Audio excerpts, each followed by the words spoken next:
Hello, today I'm in Opel Insignia. In this video I'll show you how to manage steering wheel buttons. In the beginning, take a look at the left side of the steering wheel. Right here, we've got the panel thanks to which we can activate cruise control, speed limiter, steering wheel heating, forward collision, warning,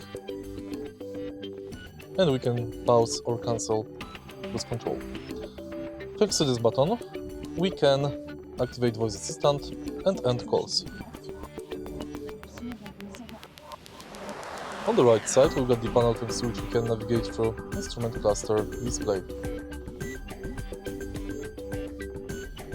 We can change volume of the radio and change radio station.